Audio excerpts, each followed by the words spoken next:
या अगोदरच्या सरकारनं आपले स्मार्ट मीटर आम्ही कुठल्याही घरगुती किंवा व्यावसायिक लोकांना आम्ही बसवणार नाही असं त्यांनी विधान ह्याच्यामध्ये मांडलं होतं। पण आत्ता इलेक्शन नंतर हळूहळू काय झालं की स्मार्ट मीटर हे शासकीय कार्यालय म्हणत काही घरगुती लोकांना सुद्धा बसवण्याचं हळूहळू काम त्यांनी सुरू केलेलं आहे। ह्याच्यामुळं काय होणार आहे की या एकीकडे तुम्ही स्मार्ट मीटर बसवणार नाही म्हणताय आणि एकीकडे हळूहळू घरगुती लोकांना व्यावसायिक लोकांना तुम्ही बसवताय, पॉल्टीमीटर बदलावे म्हणून बसवताय आणि या ठिकाणी हजारो लोकांना तुम्ही स्मार्ट मीटरच्या नावाखाली बेरोजगार करताय आणि या गोष्टीला आमचा विरोध आहे। एक ठिकाणी कोल्हापूर शहरात बसवलेले आहेत, कागलसारख्या ठिकाणी बसवलेले आहेत, गडिंग्लज, आजरा या भागात बसवलेले आहेत आणि त्याचे आम्ही काम करत असताना आम्हाला त्या ठिकाणी जाणवते।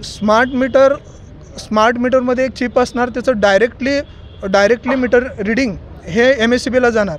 त्याच्यामध्ये पूर्वी जी प्रचलित मीटर होते, पारंपरिक मीटर होते, ते आपल्या समोर फिरायचे, त्याच्यामुळे आपल्याला कळायचं की आपलं कन्झम्पशन किती आहे, वापर किती आहे, हे सरळ क्लिअर दिसून यायचं।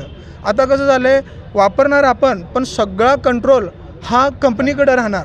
त्यामुळं कशावरनं हे वीज बिल हे बरोबर आहे ह्याच्यावर शंका आहे। त्याच्यामुळं आत्ताच वाढीव बिल येणार हे 100% त्याच्यामध्ये गृहीत आहे।